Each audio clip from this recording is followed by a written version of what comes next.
At least one opposition party member has secured a seat in the Belarus parliament for the first time in 2 decades. But the vast majority of seats in Sunday's election went to lawmakers loyal to President Lukashenko.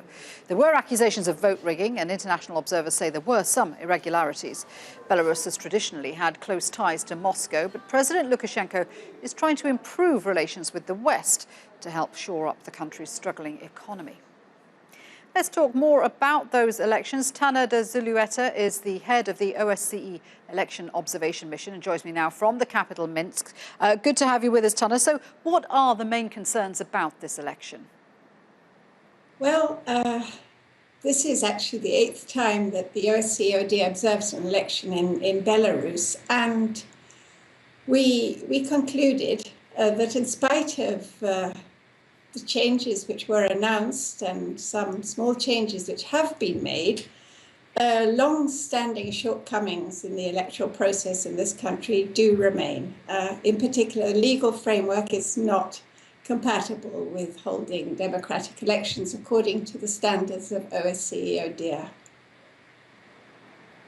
But we think that 2 opposition candidates, certainly at least one, has won a seat. This is the first in 20 years to do so. So that suggests that there was something new about these elections. There was some freedom of choice somewhere. Yes, it was a surprise, interestingly enough, to the party of the candidate who won here in Minsk, in the capital.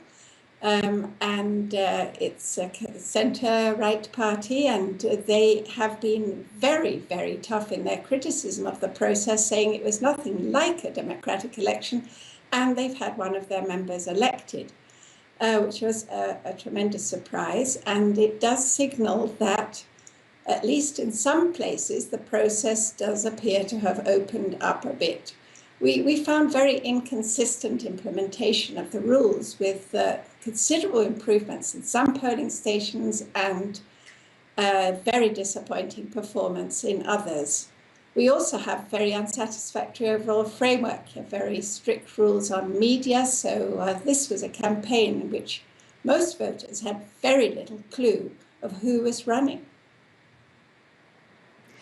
We know that President Lukashenko, although he's seen as a dictator, is trying to improve ties with the West. He's trying to get some Western investment in the struggling economy there in Belarus.